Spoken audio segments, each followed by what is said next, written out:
Hello students, क्या welcome back. एक बार आप सभी का फिर स्वागत है इंजीनियर्स एकेडमी के ऑनलाइन प्लेटफॉर्म पर और मैं हूं अनूप सर आप सभी के साथ। तो स्टूडेंट्स, यहां पर मैं एक बार फिर लेकर आ गया हूं आपके लिए most expected questions in UGC net examination. तो जैसा कि आप सभी स्टूडेंट्स को पता है कि हम लोग काफ़ी सारे यहाँ पर सेशन ले चुके हैं मोस्ट एक्सपेक्टेड क्वेश्चंस के, जो कि यूजीसी नेट में लास्ट 20 ईयर्स में पूछे गए हैं। और यहाँ पर जो सब्जेक्ट मैं पढ़ा रहा हूँ वो पढ़ा रहा हूँ आपको उस पर इलेक्ट्रॉनिक साइंस। तो इलेक्ट्रॉनिक साइंस के अंदर कई सारे टॉपिक्स हैं, है ना। डिजिटल है, माइक्रो प्रोसेसर है, एडीसी है, एनालॉग है, सिग्नल सिस्टम है।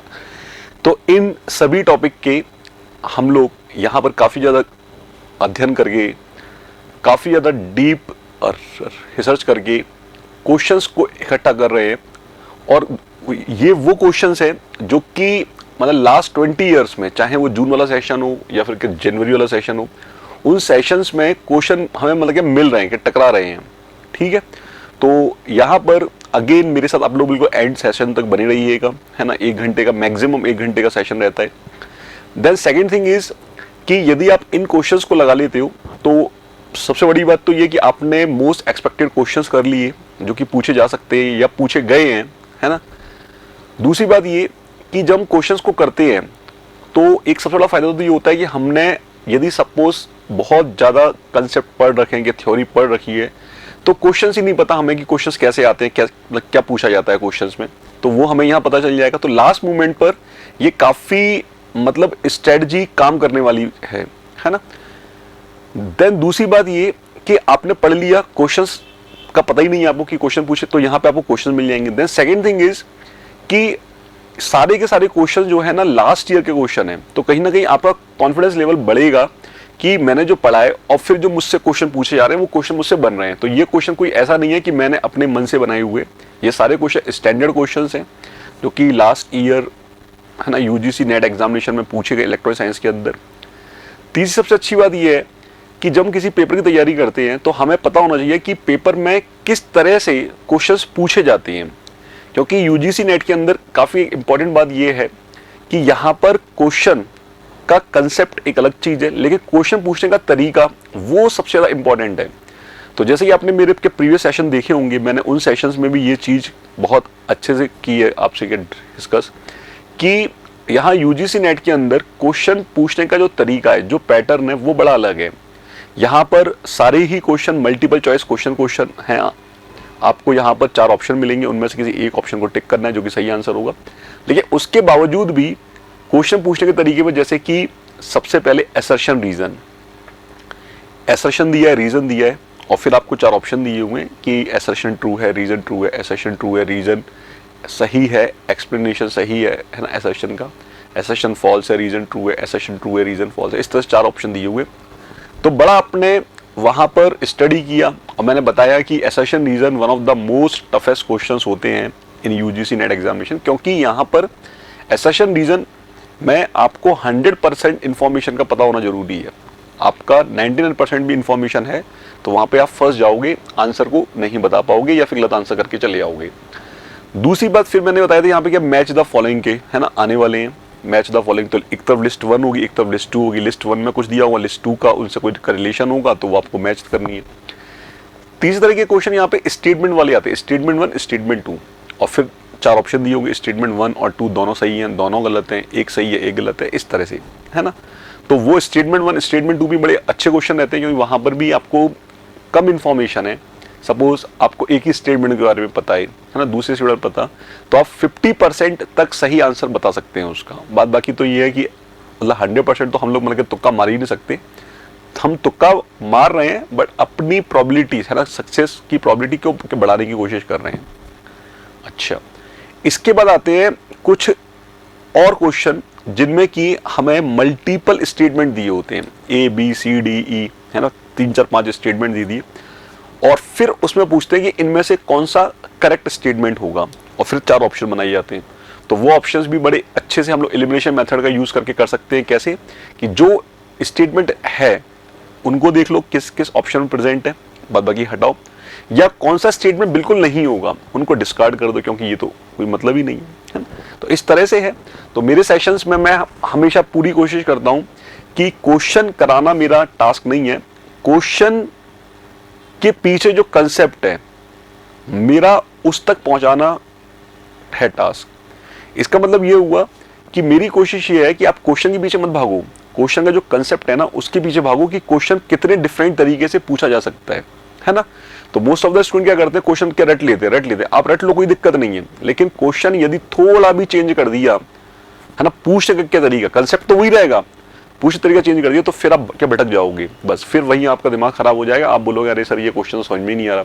तो हमेशा हम लोग कभी भी ये नहीं बोलते कि हमें आंसर समझ में नहीं आ रहा, हम हमेशा बोलते हैं क्वेश्चन समझ में नहीं आ रहा। उसका रीजन ही है कि क्वेश्चन पूछने का तरीका जो है वो बड़ा अटपटा होता है, हमारे सर के ऊपर से निकल जाता है, हमें समझ नहीं आता, फिर हम उसका आंसर कैसे टिक करेंगे, है ना।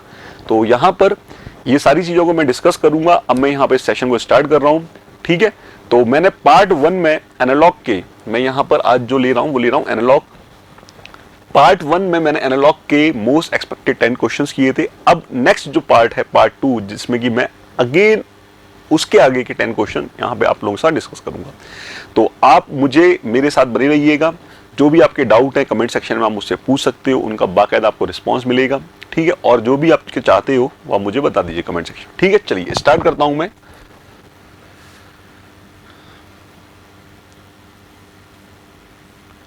तो क्वेश्चन नंबर 10 तक मैंने करा दिया था, क्वेश्चन नंबर 11। तो आज के सेशन का फर्स्ट क्वेश्चन है क्वेश्चन नंबर 11। फर्स्ट क्वेश्चन है क्वेश्चन नंबर 11। तो मैं हमेशा बोलता हूं कि सबसे पहले क्वेश्चन को पढ़िए आप सभी लोग आराम से, है ना, क्योंकि हम लोग किसी पेपर को तो देने जा नहीं रहे, अभी हम यहाँ क्लासरूम में बैठ के पढ़ रहे हैं, आप ऑनलाइन मुझे सुन रहे हो। तो सबसे पहले आप ये कीजिए कि एक एक वर्ड चबा चबा करके पढ़िए। मैं हमेशा ये बोलता हूँ जैसे हम लोग खाना चबा चबा के खाते हैं तो हमें खाना खाने में ज़्यादा स्वाद आता है और हमें खाना टेस्टी भी लगता है और हमें पता चलता है कि हाँ यार वो सही बात बोली जाती है कि खाना चबा चबा के खाओ, क्योंकि मतलब सब कुछ प्रॉपर रहता है कि डाइजेशन। वैसे ही सेम कोई जल्दी नहीं है, हमें किसी चीज़ की जल्दी नहीं है। आप आराम से एक एक क्वेश्चन मतलब एक एक वर्ड को पढ़ो, उसका मीनिंग को समझने की कोशिश करो, फिर देन उसके बाद आंसर पर आओ, ठीक है। बताइए स्टूडेंट क्या होगा इसका आंसर।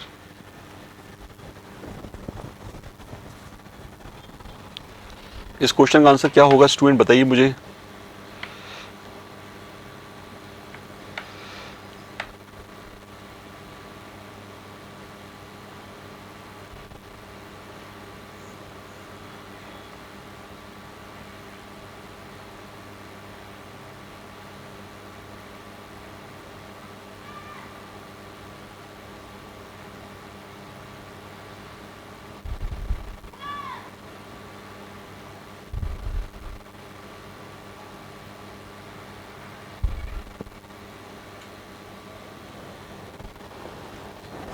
कैसे करोगे इसको, देखो मैं यहाँ यदि इस क्वेश्चन को पढ़ना स्टार्ट करूँ तो बिल्कुल आराम से पढ़ूंगा। In a voltage series feedback amplifier, एक क्या है वोल्टेज सीरीज फीडबैक एम्पलीफायर है ना। तो आपको वोल्टेज सीरीज फीडबैक एम्पलीफायर पता होंगे क्या होते हैं। विथ लोड RL, लोड क्या लगा हुआ है, RL लगा हुआ है, ठीक है, load RL। If RI is the input resistance without feedback, ठीक है। If RI is the input resistance without feedback, then input resistance with feedback is, मैं क्वेश्चन को पूरा खोल देता हूं क्योंकि क्वेश्चन समझ में नहीं आएगा तो आपको समझ में नहीं आएगा। देखो इन्होंने सबसे पहले बोला है एक वोल्टेज सीरीज फीडबैक है, वोल्टेज सीरीज, ठीक है। तो वोल्टेज सीरीज को हम लोग क्या वोल्टेज एम्पलीफायर बोल सकते हैं स्टूडेंट।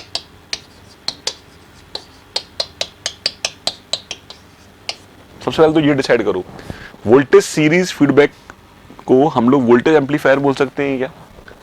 अब वोल्टेज एम्पलीफायर की जब बात आती है दिमाग में तो आपको ये पता होना चाहिए कि वोल्टेज एम्पलीफायर क्या होता है, वो होता है ऑपरेशनल एम्पलीफायर, ऑप एम्प। क्या होता है, ऑप एम्प होता है। क्या होता है, ऑप एम्प होता है। अब ऑप एम्प की बात आती है तो आपको पता है कि ऑप एम्प जो है यहां पर इनपुट लेता है, इसका खुद का गेन होता है और यहां से आउटपुट दे देता है V0 AV V1 minus V2, या बोल सकते हो V0 is equal to AV V0, sorry VI, AV dot VI। ठीक है, इसका मतलब इनपुट वोल्टेज है और यहां पर आउटपुट भी वोल्टेज है, तो इनपुट वोल्टेज को एम्पलीफाई करके आउटपुट पर पहुंचा दिया, इसको मतलब वोल्टेज एम्पलीफायर। अब आपको यदि ये बात समझ में आती है ना कि ऑप एम्प को ही हम लोग वोल्टेज सीरीज या फिर वोल्टेज एम्पलीफायर बोलते हैं, तो आपको समझ में आ जाना चाहिए कि ऑप एम्प जो होता है, ऑप एम्प, इसका इनपुट इंपीडेंस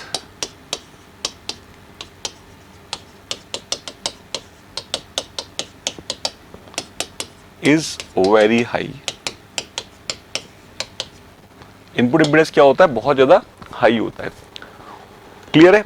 अब इनपुट इंपीडेंस हाई होता है, ठीक है, आपने इसको बोल दिया RI, आपने इसको बोल दिया RI। अब क्वेश्चन में फिर से पढ़ना स्टार्ट कर रहा हूं। क्वेश्चन में लिखा हुआ है in a voltage series feedback amplifier with load RL, इसका लोड क्या है, RL है, ठीक है, लोड मतलब आउटपुट साइड पर।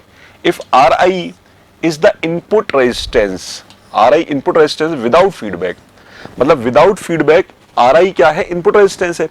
तो इनपुट रेजिस्टेंस विद फीडबैक क्या होगा, इनपुट रेजिस्टेंस विद फीडबैक क्या होगा, तो सीधी सी बात है कि जब आप फीडबैक दोगे तो इनपुट रेजिस्टेंस और क्या होगा, इंक्रीज होगा।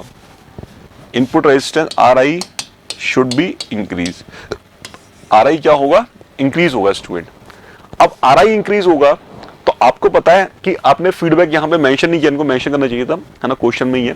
फीडबैक कैसा दिया, नेगेटिव फीडबैक या फिर पॉजिटिव फीडबैक, आपको पता होना चाहिए कि पॉजिटिव फीडबैक क्या होता है, ऑक्सीलेटर होता है। पॉजिटिव फीडबैक क्या होता है, ऑक्सीलेटर होता है। तो हम ऑक्सीलेटर की तो बात कर नहीं रहे, हम बात कर रहे हैं एम्पलीफायर की। तो एम्पलीफायर क्या होता है, नेगेटिव फीडबैक होता है। एम्पलीफायर क्या होता है, नेगेटिव फीडबैक। तो आप देख रहे हो कि ये जो लिखा हुआ है ये पॉजिटिव फीडबैक लिखा हुआ है, 1 minus beta AV, 1 minus beta AV।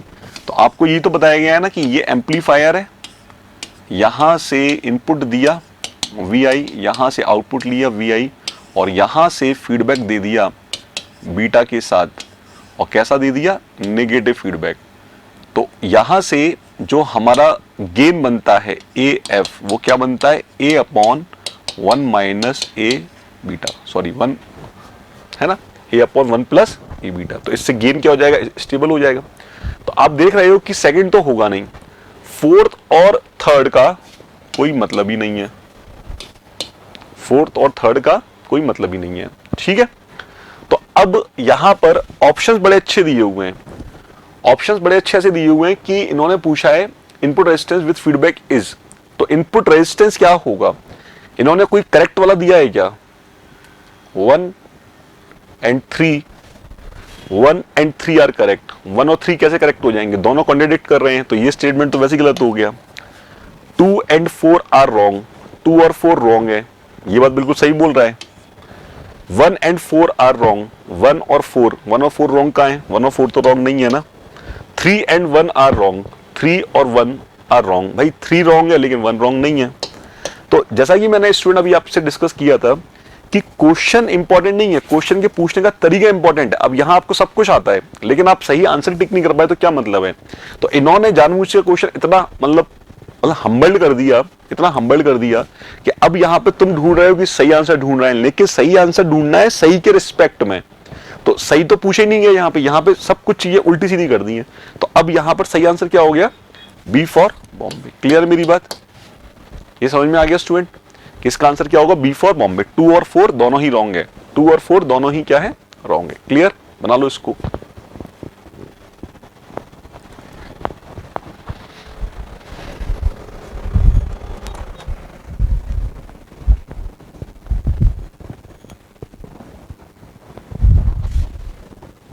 हो गया ये, ठीक है। तो जैसा कि मैं बोल रहा था ना आपसे कि क्वेश्चन का पैटर्न हमें पता चलता है, तो यहां पे स्टेटमेंट 1 2 3 4 दे दिए और वो पूछ नहीं रहा आपसे कि कौन सा करेक्ट है या कौन सा इनकरेक्ट है, बस उसने आंसर दे दिए। अब क्वेश्चन से ज्यादा टिपिकल यहाँ पे आंसर हो गया, क्योंकि हमें हर एक ऑप्शन को चबा चबा के पढ़ना पड़ रहा है कि एक्चुअल में हो क्या रहा है यहाँ पर। ठीक है स्टूडेंट, चलिए नेक्स्ट क्वेश्चन पर मूव करूं मैं, आया समझ में। तो ये जो सेशन है ये काफी इंपॉर्टेंट रोल प्ले कर देंगे यदि आप फॉलो कर ले जाओगे तो चीजों को, है ना, क्योंकि पेपर में इतना टाइम नहीं मिलता सोचने समझने का, यहां आप कर सकते हो डिस्कशन। नेक्स्ट क्वेश्चन पे चल रहा हूं स्टूडेंट में, क्वेश्चन नंबर 12, क्वेश्चन नंबर 12 बताइए। क्वेश्चन नंबर 12 अगेन फिर से एक डिफरेंट कैटेगरी का डिफरेंट जो के तरह का क्वेश्चन आ गया है, जिसमें कि मैच द फॉलोइंग आपको करना है। एक तरफ दिया हुआ लिस्ट 1, एक तरफ आपको दी है लिस्ट 1 है ना, ए बी सी डी, एक तरफ दी है list 2, first second third fourth. तो लिस्ट 1 वाले पैरामीटर को लिस्ट 1 में डिवाइसेस हैं और लिस्ट 2 में उनके कुछ पैरामीटर्स हैं। तो आपको यहां पे कनेक्ट करना है, आपको यहां पे कनेक्ट करना है। बताइए।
क्या होगा स्टूडेंट, देखो जो मुझे पता है मैं उसके बिहाफ पे कर लेता हूं, ऐसा मैं सोच रहा हूं एज ए स्टूडेंट। यदि मैं स्टूडेंट हूं तो जितना मुझे पता है मैं दिखते चलता हूं, क्योंकि यहां पर हमें मैच द फॉलोइंग दिए हुए हैं। सबसे पहले आया JFET, सबसे पहले आया JFET। JFET कैसा डिवाइस है, यूनिपोलर डिवाइस है।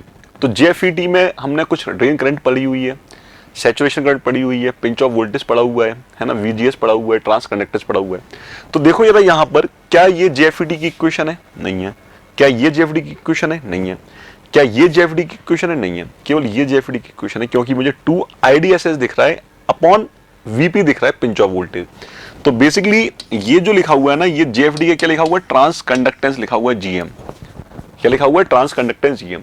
तो JFET का क्या हो गया? 2 हो गया, मतलब A का क्या हो गया? 2 हो गया। A का 2 कहीं मैच कर रहा है क्या?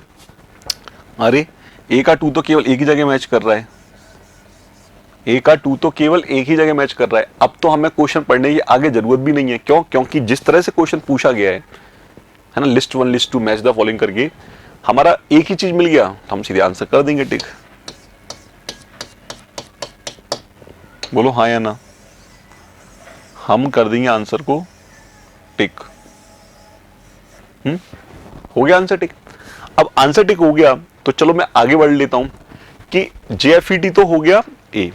अब मैं MOSFET को देखूं तो MOSFET में ये इक्वेशन होगी नहीं, ये इक्वेशन होगी नहीं, क्योंकि वो भी अगेन क्या होता है कि यूनिपोलर होता है। यहां पर बाइपोलर की बात हो रही है। तो MOSFET किससे कनेक्ट हो गया? 1 से। क्या B का 1 है? यस सर, बिल्कुल B का 1 है, बिल्कुल B का 1 है। हो गया। अच्छा, अब मैं आ गया क्या गन डायोड पर। गन डायोड, तो यहां पे वर्ड एक दिख रहा है मुझे, डायोड। यहां मुझे एक वर्ड दिख रहा है डायोड। गन डायोड एक माइक्रोवेव फ्रीक्वेंसी पर ऑपरेट होने वाला डायोड है, जिसका स्पेसिफिक काम है ऑक्सीलेटर के ट्रीट करना। ये सब कुछ चीजें हम लोगों ने पढ़ी हुई हैं, है ना। अब गन डायोड यदि डायोड की तरह है तो डायोड तो बाइपोलर होता है, तो एक के कंडक्टिविटी नहीं आ गई इसकी, तो सी का थर्ड नहीं हो गया। और लास्ट है BJT, लास्ट है BJT। तो ये स्टेबिलिटी फैक्टर लिखा हुआ है, ये स्टेबिलिटी फैक्टर लिखा हुआ है जो आपको सामने दिख रहा है। तो BJT के अंदर ही हम लोग स्टेबिलिटी फैक्टर को डिस्कस करते हैं। डी का क्या हो गया? 4 हो गया। क्लियर मेरी बात? डी का क्या हो गया? 4 हो गया। हो गया स्टूडेंट? आगे बढ़ूं मैं। तो इस तरह से हमने इस क्वेश्चन को 100% क्या कर दिया? करेक्ट कर दिया। 100%, कोई गलती होने के चांस ही नहीं है। चलिए नेक्स्ट क्वेश्चन पे मूव कर रहा हूं स्टूडेंट में। Question number 13।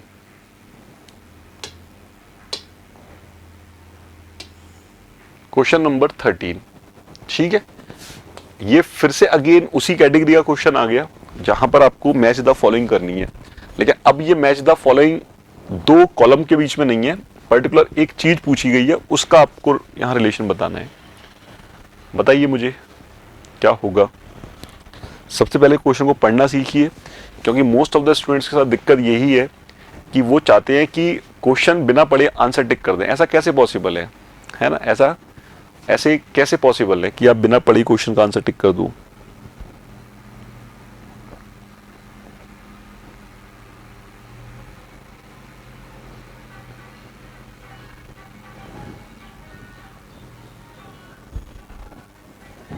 क्या होगा इसका?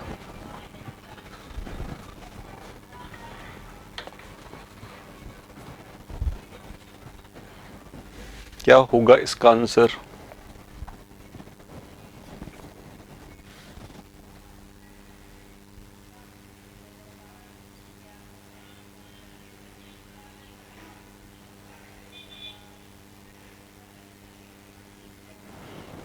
बताइए।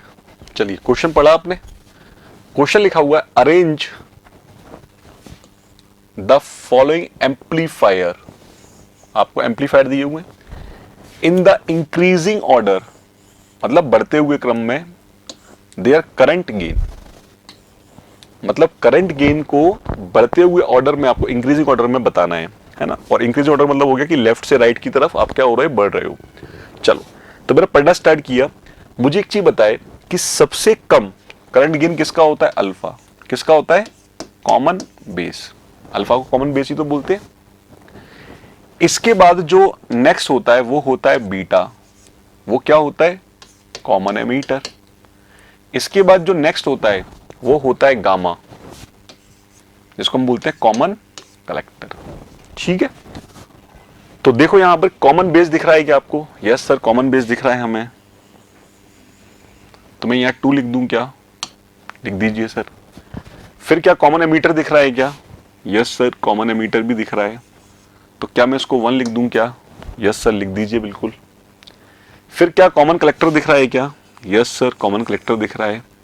क्या मैं इसको 4 नंबर लिख दूं क्या? ठीक है, तो ये यदि आपको फैक्ट पता है, क्योंकि ये फैक्ट तो बहुत इंपॉर्टेंट है, आप इसको बिना पता किए ही पेपर देने जा रहे हो, तो क्या आप उम्मीद लेके जा रहे हो कि आपका क्या सिलेक्शन होना चाहिए? बिल्कुल नहीं। ये वो चीज है जो आपको 100% पता होनी चाहिए यदि आप तैयारी कर रहे हो तो।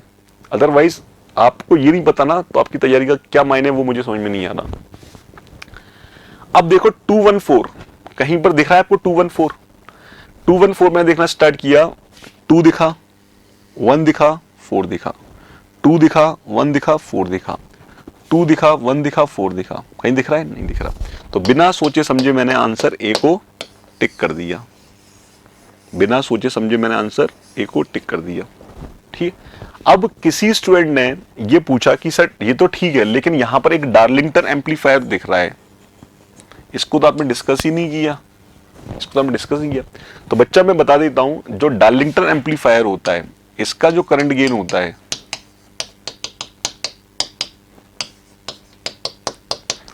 ये होता है 1 प्लस बीटा का स्क्वायर। 1 प्लस बीटा का स्क्वायर। इसका मतलब कॉमन बेस, कॉमन एमीटर और कॉमन कलेक्टर में सबसे ज्यादा करंट गेन किसका होता है? डार्लिंगटन एम्पलीफायर का होता है। और इसको हम यूज ही इसलिए करते हैं कि ये बहुत अच्छा एक करंट एम्पलीफिकेशन के तौर पे काम लेता है। तो ये स्मॉलेस्ट करंट को भी सेंस करके एम्पलीफाई कर देता है ना? तो इसीलिए यहां पर 3 नंबर पे क्या बैठा हुआ है? Darlington amplifier. क्या बैठा हुआ है? Darlington amplifier. तो अब इस चीज को भी मैंने यहां जस्टिफाई कर दिया, बता दिया आपको कि ये ऑर्डर 100% क्या है? सही है। क्लियर मेरी बात? बोलो हाँ या ना। आगे चलूं? आगे चलूं, नेक्स्ट क्वेश्चन में बढ़ूं? चलिए, क्वेश्चन नंबर 14 बहुत बढ़िया एसर्शन रीजन का क्वेश्चन आ गया। एसर्शन रीजन का क्वेश्चन आ गया स्टूडेंट। इसमें आपको थोड़ा सा पेशेंस के साथ पढ़ना होगा। मैं टिक कर देता हूं। एसर्शन ये है, यहां से पढ़ना है आपको, और रीजन ये है।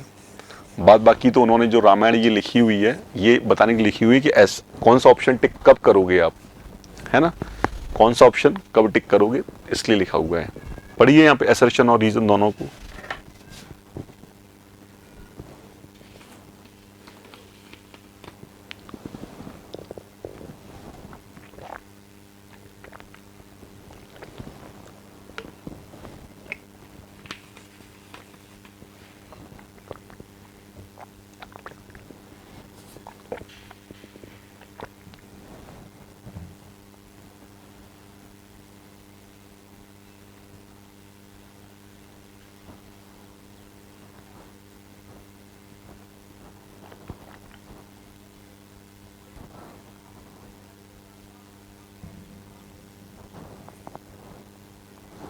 बताइए क्या होगा।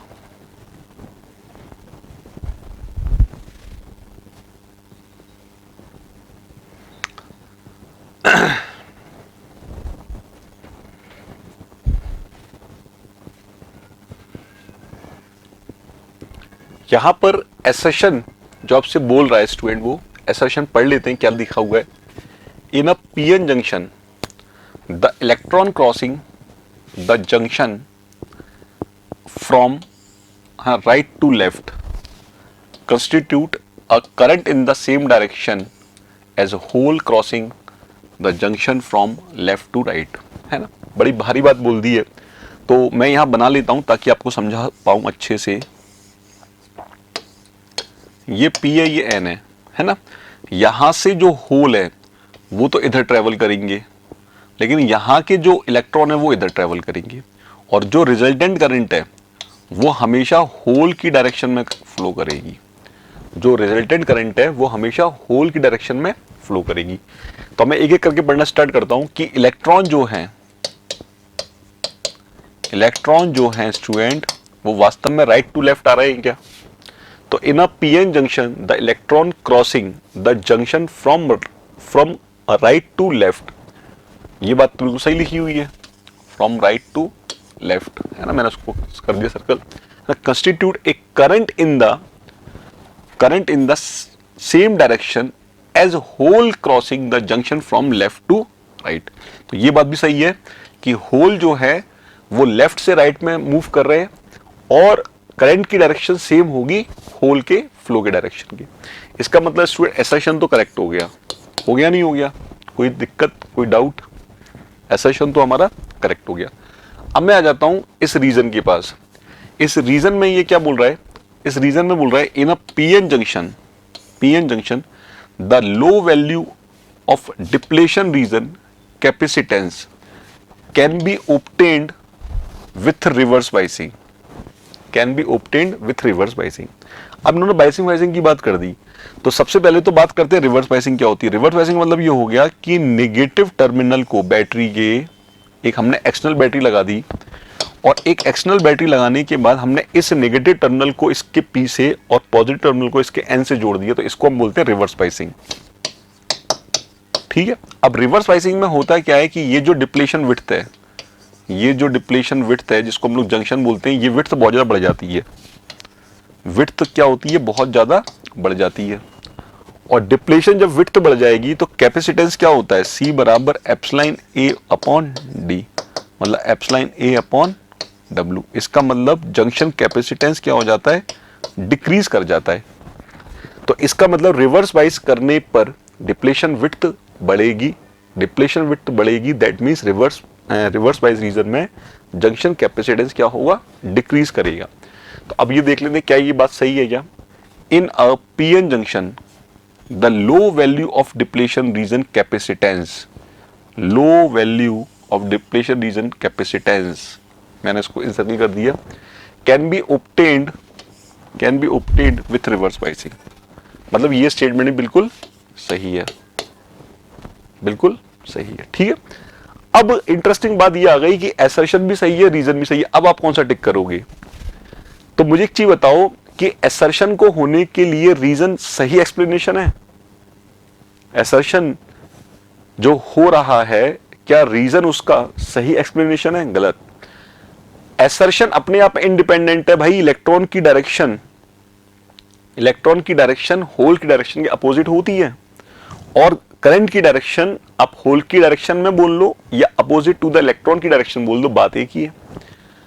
तो स्टेटमेंट 1 तो बिल्कुल 100% ट्रू है, लेकिन मतलब जो रीजन है वो करेक्ट एक्सप्लेनेशन नहीं है असर्शन का। इसका मतलब दोनों स्टेटमेंट करेक्ट हैं, both A and R are correct, but R is not correct explanation of. तो आंसर क्या हो गया स्टूडेंट, B फॉर बॉम्बे। क्या हो गया, B फॉर बॉम्बे। बोलो हाँ या ना। इतना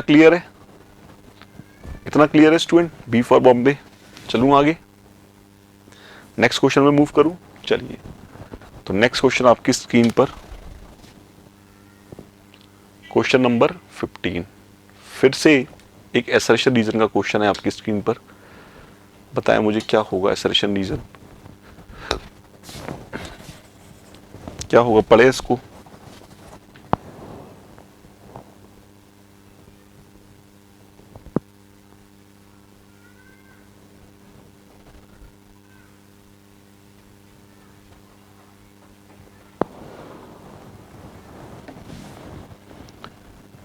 यहां पर असर्शन रीजन में इसने फिर से क्या पूछा है, देखते हैं। असर्शन, ये असर्शन है, ये रीजन है, ठीक है। असर्शन पढ़ना स्टार्ट किया। असर्शन बोल रहा है the total gain of a cascaded system is determined by the product of the gain of each stage. बिल्कुल सही बात है। यदि आपने एक से ज्यादा, मैं यहां बना देता हूं, आपने एक से ज्यादा एम्पलीफायर को कास्केडेड कर दिया, कास्केडेड कर दिया और उनका गेन है A1, A2, A3, मान लीजिए ऐसा, तो जो ओवरऑल गेन होगा, ओवरऑल गेन होगा वो इन तीनों के प्रोडक्ट के बराबर होगा। A1, A2, A3, जो ओवरऑल गेन होगा वो इन तीनों के प्रोडक्ट के बराबर होगा। इसका असर्शन बिल्कुल 100% सही दिया हुआ है, ठीक है। अब मैं रीजन पढ़ रहा हूं। The gain of each stage must be determine under loaded conditions. ये भी बिल्कुल सही है। हर किस मतलब the gain of each stage must be determine under loaded condition, बिल्कुल सही बात है। ये भी बात सही है, ये भी बात बिल्कुल सही है। और इसकी इस बात के कारण ही कैस्केडेड में सारे के सारे गेन क्या हो जाते हैं, प्रोडक्ट पे चले जाते हैं, क्योंकि एक दूसरे पे डिपेंडेंट हो गए वो। तो इस वाले के लिए जो इसका आउटपुट है वो इसके लिए क्या हो रहा है, इनपुट की तरह ट्रीट कर रहा है। इसका जो आउटपुट है वो इसके लिए क्या है, इनपुट की तरह ट्रीट कर रहा है। तो तीनों के तीनों म्यूचुअली क्या हो गए, कनेक्टेड हो गए, ठीक है। तो सही एक्सप्लेनेशन है इसका। इसका सही आंसर क्या हो गया, ए हो गया। Both A and R are correct and R is the correct explanation of A. मतलब असर्शन और रीजन दोनों ही सही हैं, और रीजन बिल्कुल परफेक्ट करेक्ट परफेक्ट एक्सप्लेनेशन है किसका, असर्शन का, ठीक है स्टूडेंट। चलिए नेक्स्ट क्वेश्चन मूव कर रहा हूं मैं।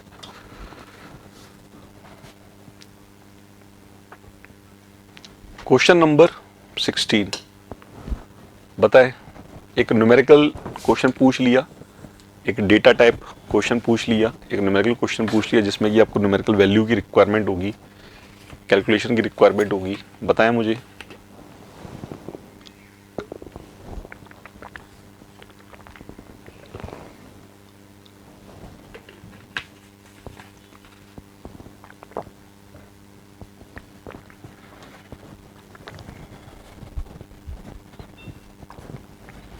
क्या होगा, कैसे होगा।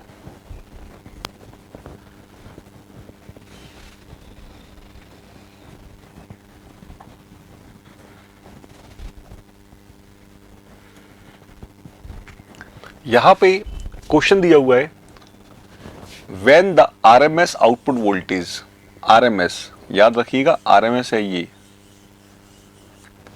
When the RMS output voltage of the bridge full wave rectifier, important चीज इज फुल वेव रेक्टिफायर,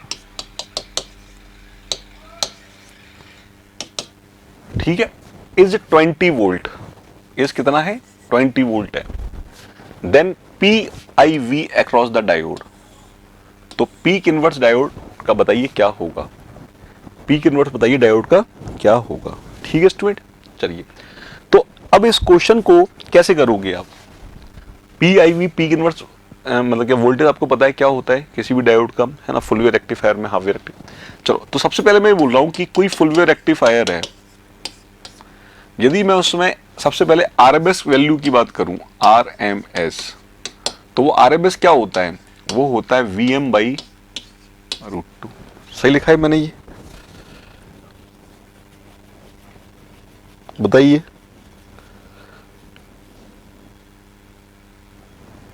सही लिखा है मैंने ये, सर आपने बिल्कुल 100% सही लिखा है। और ये जो Vm है, ये जो Vm है is called a peak value. ये क्या है, सिग्नल की पीक वैल्यू है। अच्छा, आरएमएस कितना दिया हुआ है आपको, 20 Vm/√2। तो यहां से Vm कितना आ गया, 20 × √2। सही है बात?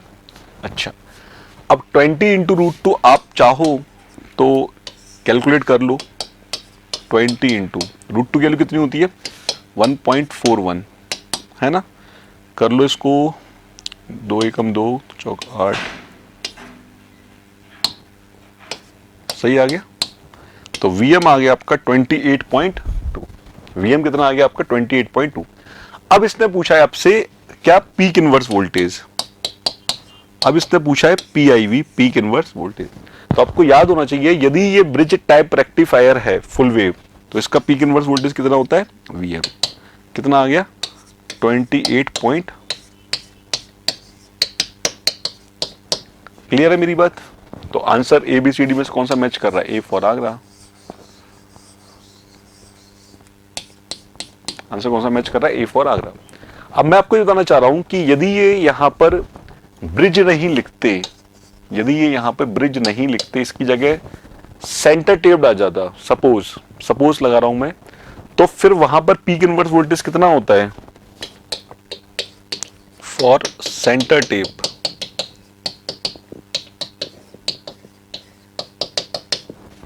पीक इनवर्स वोल्टेज कितना होता है? Twice of Vm। तो ट्वाइस ऑफ Vm कर देते हम, जो भी आता हमारा, है ना? तो ऑप्शन भी हमारे चेंज हो जाते हैं, क्योंकि ऑप्शन वैसे तो दिए नहीं हुए। तो इस चीज को ध्यान रखिएगा कि क्या क्वेश्चन में पूछा जा रहा है, क्या क्वेश्चन में दिया जा रहा है, और कैसे आपको कैलकुलेट करके उसको बताना है। ठीक है? तो अच्छा क्वेश्चन था, न्यूमेरिकल क्वेश्चन था, है ना? हटके क्वेश्चन था। चलिए इसको नोट डाउन कर लीजिए स्टूडेंट, आगे बढ़े फिर नेक्स्ट क्वेश्चन पर। ठीक है, चलिए नेक्स्ट क्वेश्चन है क्वेश्चन नंबर 17। Question number 17। तो आप आराम से क्वेश्चन को पढ़िए और फिर सोच समझ के बताइए कि आंसर क्या होना चाहिए या क्या हो सकता है। आंसर क्या होना चाहिए या क्या हो सकता है, बताइए।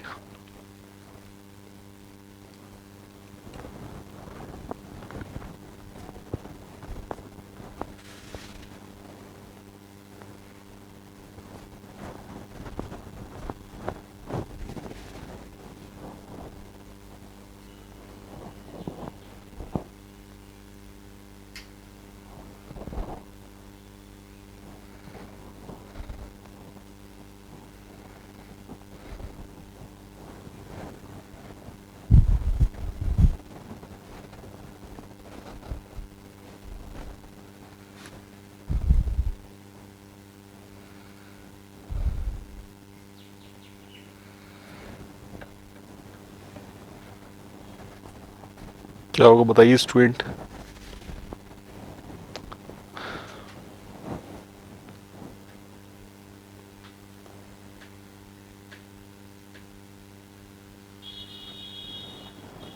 यहां पर ये बोल रहा है आपसे 2 आइडियल FET, 2 FET हैं, है ना? FET का नाम आते ही, FET का नाम आते ही आपको दिमाग में क्या जाना चाहिए? मैं आपको क्लियर कर रहा हूं, is called a voltage control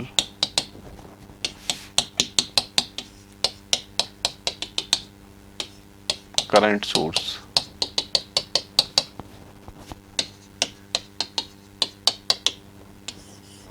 voltage control current source, तो मैंने यहां पर हाईलाइटेड कर दिया करंट सोर्स, मतलब एक करंट सोर्स की तरह ट्रीट करेगा फेट, है ना? चलो आगे बढ़ते हैं। Characterise by the parameter GM and RD, जो कि होता है connected in parallel the composite FET is characterise. तो कहने का मतलब ये हो गया कि इन्होंने दो फैट को, इन्होंने दो फैट को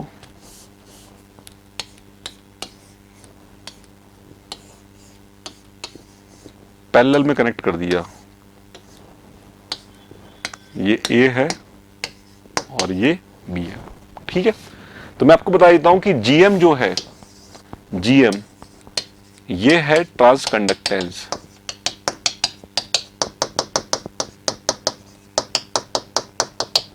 ठीक है, और आर डी जो है वो है रेजिस्टेंस, इंटरनल रेजिस्टेंस। ठीक है, तो याद रखना कि पैरेलल में रेजिस्टेंस हमेशा क्या हो जाते हैं, ऐड होते हैं। तो कैसे ऐड होंगे, इस तरह से ऐड होंगे। ये आर डी है, ये आर डी है, इक्विवेलेंट क्या हो जाएगा, R D by two. R D by two दिख रहा है आपको, ये नहीं दिख रहा आपको, ये नहीं दिख रहा आपको, ये नहीं दिख रहा आपको, एक ही दिख रहा है। अरे कैसा आंसर बनाया है ना, दिखाने के लिए मैंने दिखाया आपको। आर डी दोनों पैरेलल में क्या हो जाएंगे, आर डी बाई टू। और ट्रांस कंडक्टेंस का मतलब होता है कि ये एक करंट की तरह ट्रीट कर रहे हैं, ये एक करंट की तरह ट्रीट कर रहे हैं, क्योंकि करंट को ही तो रिप्रेजेंट करने के लिए हम लोग ट्रांस कंडक्टेंस यूज करते हैं। तो आपको पता है कि पैरेलल में ये दोनों क्या हो जाएंगे, ऐड भी हो जाएंगे, GM1 प्लस GM2 क्या हो जाएंगे, GM1 प्लस GM2। लेकिन दोनों ही GM सेम है, तो ये किसके बराबर हो जाएंगे, ट्वाइस ऑफ GM। ये किसके बराबर हो जाएंगे, ट्वाइस ऑफ GM। तो बिल्कुल सही बात लिखी है इन्होंने, आंसर सी बिल्कुल सही लिखा है। ठीक है, आंसर सी बिल्कुल परफेक्ट क्या है, करेक्ट है। आंसर सी परफेक्ट क्या है, करेक्ट है। क्लियर है स्टूडेंट मेरी बात। ठीक है, तो ये बहुत इंपॉर्टेंट क्वेश्चन है, ये क्वेश्चन बहुत इंपॉर्टेंट है। मैं स्टार लगा दे रहा हूं इस पे, मतलब मोस्ट एक्सपेक्टेड में भी क्या सुपर मोस्ट एक्सपेक्टेड क्वेश्चन हो गया, ये मोस्ट एक्सपेक्टेड में भी सुपर मोस्ट एक्सपेक्टेड क्वेश्चन हो गया। क्वेश्चन नंबर 18, क्वेश्चन नंबर 18 बताएं क्या होगा। क्वेश्चन नंबर 18 बताएं क्या होगा। क्वेश्चन नंबर 18 बताएं क्या होगा।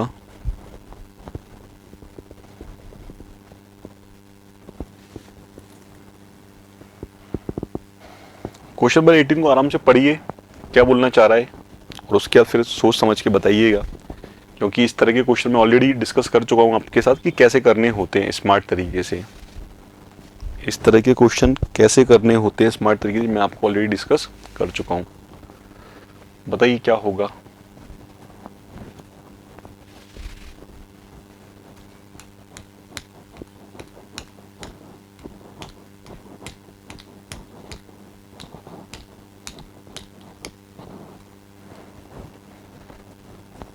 यहां पर इस क्वेश्चन के अंदर लिखा हुआ है consider the following amplifier classes.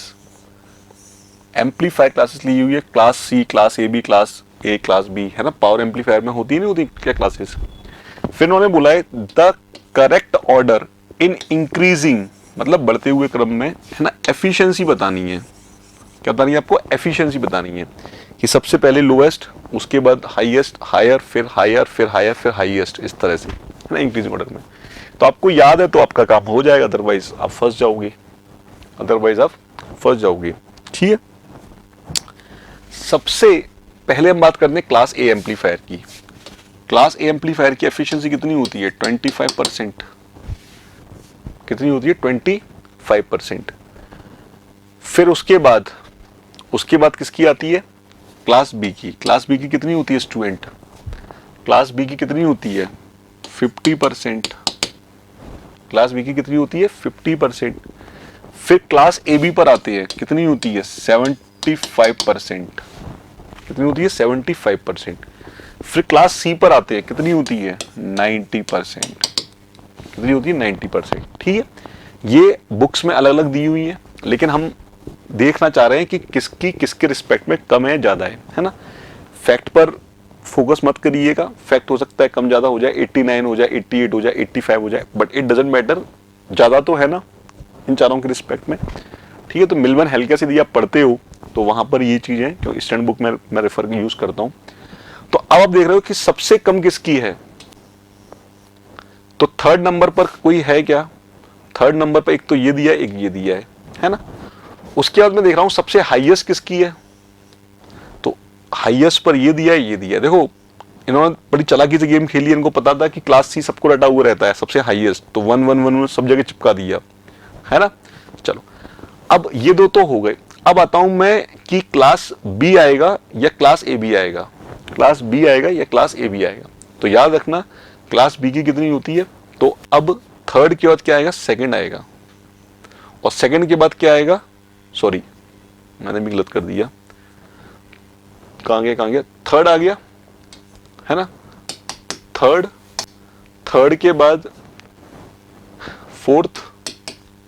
Fourth के बाद सेकंड, और सेकंड के बाद फर्स्ट, ये क्रम होगा। Third fourth second one, third fourth second one, मतलब C for Calcutta, C for Calcutta. ठीक है स्टूडेंट, इतनी बातें क्लियर है? ठीक है, चलूं आगे बढ़ूं। चलिए नेक्स्ट क्वेश्चन पे मूव करूं मैं। क्वेश्चन नंबर 19,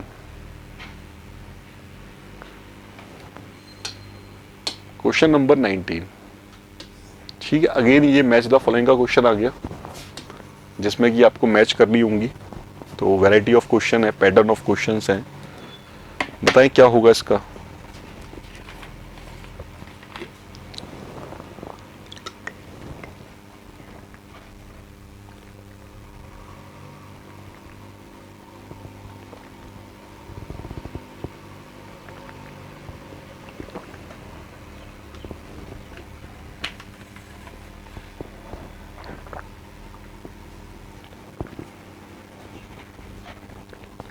क्या होगा इसका बताएं। यहां पर आपको लिस्ट 1 दी हुई है और दी हुई है लिस्ट 2, और दी हुई है लिस्ट 2। तो आपको करना है मैच द फॉलोइंग, है ना, लिस्ट 1 को लिस्ट 2 के साथ। तो स्टार्ट कर दीजिए जो आपको आता है, जैसे आपको आता है। चलो मैं कर देता हूं कि यदि मैं बात करूं ट्रांजिस्टर की, सबसे पहले मैं ट्रांजिस्टर की बात कर लेता हूं। तो ट्रांजिस्टर के अंदर एक तो थर्मल रनअवे है, एक आइसोलेशन है, एक मतलब कि गेट कैपेसिटर, एक एवलांच है। तो मुझे पता है कि ट्रांजिस्टर में हमने पढ़ा था थर्मल रनअवे कंडीशन, जिसको कि हम है ना अवॉइड करने के लिए बोलते हैं VC should be less than VCC by 2। मतलब वीसी की वैल्यू वीसीसी बाई 2 से जब तक कम रहेगी तब तक थर्मल रनअवे है ना अवॉइड कर सकते हैं हम। लेकिन कलेक्टर एमीटर के बीच में यदि पोटेंशियल इस वैल्यू से ज्यादा हो गया तो फिर 100% थर्मल रनअवे शुड टेक। ठीक है, तो आपको डी का 1 दिख रहा है क्या कहीं? डी का 1 दिख रहा है क्या कहीं? अरे एक ही ऑप्शन में दिख रहा है मुझे तो मैंने तो बिना कुछ पढ़े ही इसको टिक कर दिया, मैंने तो बिना कुछ पढ़े ही इसको टिक कर दिया स्टूडेंट। लो हो गया टिक। अब मैं सारी अपनी चीजें देख लूंगा, और चलो मैं ऑप्शन से भी नहीं देखूं तो मैंने डी का कर दिया। मुझे पता है मॉसफेट जो होता है उसके अंदर गेट कैपेसिटेंस होता है। मॉसफेट में तो आता है gate capacitance, junction gate capacitance है ना, ओवरलैप मतलब कैपेसिटेंस, ये सारे वर्ड आते नहीं आते हैं। तो ए का 3 मैच कर रहा है, बिल्कुल कर रहा है सर। अब आ जाओ ब्रेकडाउन डायोड। तो ब्रेकडाउन डायोड जो होते हैं वो एवलांच की बात हो रही है यहाँ पे, एवलांच है ना, एवलांच ब्रेकडाउन या फिर क्या जीनर ब्रेकडाउन, 2 वर्ड होते हैं, एवलांच ब्रेकडाउन या जीनर ब्रेकडाउन। आप मुझे कमेंट सेक्शन में कमेंट करके बताइए कि पहले एवलांच ब्रेकडाउन मिलेगा या फिर पहले हमें क्या जीनर ब्रेकडाउन मिलेगा, पहले हमें एवलांच ब्रेकडाउन वोल्टेज मिलेगा या फिर हमें जीनर ब्रेकडाउन वोल्टेज मिलेगा। ठीक है, बताइए कमेंट करके। और ठीक है, तो ए का और ब्रेकडाउन फोर्थ मिल रहा है, ये भी मिल रहा है ना। और लास्ट देखो आईसी फैब्रिकेशन। तो आईसी फैब्रिकेशन के अंदर हम लोग क्या बात करते हैं, आइसोलेशन की बात करते हैं, तो ये भी मैच हो गया। तो इस तरह से हमने मैच द फॉलोइंग को भी खत्म कर दिया, साफ कर दिया। ठीक है स्टूडेंट, चलूंगा आगे नेक्स्ट क्वेश्चन पर मूव करूं। चलिए नेक्स्ट क्वेश्चन है, चलिए, और ये आज के सेशन का लास्ट क्वेश्चन है। क्या है ये लास्ट क्वेश्चन? Question number 20। बताइए, पढ़ लीजिए इसको आराम से, सोचिए पढ़ने के बाद कि क्या पूछ रहा है, क्या हमें बताना है, और फिर उसके बाद अपना रिस्पॉन्स हिट कीजिए, ठीक है स्टूडेंट, बताइए क्या होगा।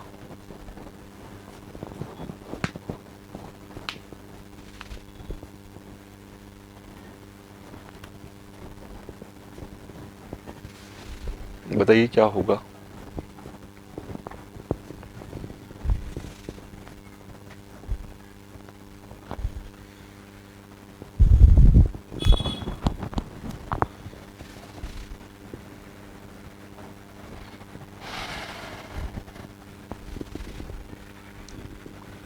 यहाँ पर इस क्वेश्चन में इन्होंने बोला है CMRR, एक इंपॉर्टेंट एक करेक्टरिस्टिक है ऑपरेशन एम्पलीफायर की, बहुत इंपॉर्टेंट करेक्टरिस्टिक है, जिसको हम बोलते हैं कॉमन मोड रिजेक्शन रेशियो, है ना। For a differential amplifier should be, for a differential amplifier should be. तो जो डिफरेंशियल एम्पलीफायर है ना स्टूडेंट, उसी को हम लोग बोलते हैं ऑप एम्प। क्यों बोलते हैं ऑप एम्प? क्योंकि ऑप एम्प के अंदर ये दो टर्मिनल होते हैं, एक टर्मिनल आउटपुट पर होता है, दो टर्मिनल इनपुट पर होते हैं, इसका गेन होता है। तो हम जो आउटपुट लिखते हैं वो क्या लिखते हैं? ये तो लिखते हैं A V V not minus, sorry, हम ये तो लिखते हैं V not is equal to A V V one minus V to.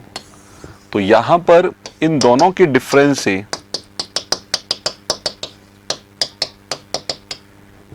इन दोनों के डिफरेंस से जो हमें इनपुट मिल रहा है हम उसी को तो एम्पलीफाई कर रहे हैं। Is called differential amplifier, is called differential amplifier. तो ऑप एम्प को जब हम डिफरेंशियल एम्पलीफायर बोलते हैं तो ऑप एम्प के केस में CMRR कितना होता है? इन्फिनिटी होता है। कितना होता है? इन्फिनिटी होता है। तो यदि हम बात करते हैं यहाँ पे आइडियल सिचुएशन की, आइडियल तो इन्फिनिटी होता, बट हम तो हमेशा प्रैक्टिकल सिचुएशन की बात करते हैं, हमें तो अपनी लैब में काम करना है ना। तो प्रैक्टिकली CMRR क्या होगा? Is very high, is very high, है ना। इसका ऑर्डर होता है 10 to the power 6, 10 to the power 6 के ऑर्डर का, इज वेरी वेरी, बोलो हाँ है ना। तो जीरो का कोई मतलब नहीं है ना, यूनिटी कोई मतलब नहीं है, स्मॉल कोई मतलब नहीं है, केवल मतलब है लार्ज का, केवल मतलब है लार्ज का। आंसर क्या हो गया? D for Delhi. आंसर क्या हो गया? D for Delhi. क्लियर है मेरी बात? ठीक है स्टूडेंट, डन। बहुत सिंपल क्वेश्चन था, MCQ। तो स्टूडेंट यहां पर मोस्ट एक्सपेक्टेड क्वेश्चंस जो कि एनालॉग के थे पार्ट 2 के, ये भी फिनिश हो गए, है ना। तो यहां पर आपको आई होप ये सेशन काफी इंटरेस्टिंग लगा होगा, जिसमें कि मैंने आए हुए मोस्ट एक्सपेक्टेड क्वेश्चंस को डिस्कस किया। आप लोग इसी तरह से, है ना, कमेंट करते रहिए, सेशन को लाइक कर दीजिएगा, लाइक नहीं किया तो यदि फर्स्ट टाइम देख रहे हैं तो सब्सक्राइब भी कर दीजिएगा चैनल को, क्योंकि आपके पास नोटिफिकेशन पहुंचता रहेगा। ठीक है, और भी आप कुछ हो डाउट आप कमेंट सेक्शन में बिल्कुल आराम से पूछ सकते हैं मुझसे। ठीक है, तो इस सेशन को मैं यहीं पर स्टॉप कर रहा हूँ। मिलता हूँ मैं आपसे अगले सेशन में कुछ नए क्वेश्चंस के साथ, कुछ नए टॉपिक के साथ, मोस्ट एक्सपेक्टेड, है ना, UGC नेट इलेक्ट्रॉनिक साइंस के अंदर। तो thanks to all of you, take care, bye bye. If you really like the video, please hit the like button and share the video, subscribe to our YouTube channel and press the bell icon for the latest updates. Thank you.